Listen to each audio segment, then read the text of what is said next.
شیخوپورہ میں دوران سروسز وفات پانے والے سرکاری ملازمین کے بچوں کو حکومت پنجاب کے قوانین کے مطابق سرکاری نوکریاں مل گئیں۔ صوبائی وزیر برائے قدرتی آفات پنجاب میاں خالد محمود نے ڈپٹی کمشنر شیخوپورہ محمد اصغر جویا کے ہمراہ تقرری کے آرڈر تقسیم کیے۔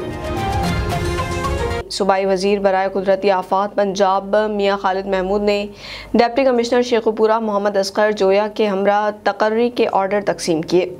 گورنمنٹ ختیجۃ الکبریٰ ہائی اسکول میں محکمہ ایجوکیشن کے زیر اہتمام تقریب کا انعقاد کیا گیا، جس میں محکمہ ایجوکیشن شیخوپورہ میں دوران سروس وفات پا جانے والے 108 سرکاری ملازمین میں 23 ملازمین کے بچوں کو 17A ایکٹ کے تحت سرکاری نوکریاں دے دی گئیں۔ صوبائی وزیر برائے قدرتی آفات پنجاب میاں خالد محمود نے ڈپٹی کمشنر محمد اصغر جویا کے ہمراہ ملازمتوں کی تقرری کے آرڈر تقسیم کیے۔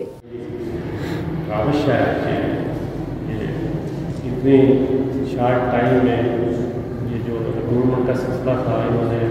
کافی محنت کی، ٹائم دیا، توجہ دی، اور آج الحمدللہ ہم اس پروجیکٹ کو پایہ تکمیل تک لے کے آئے اور آپ کو آج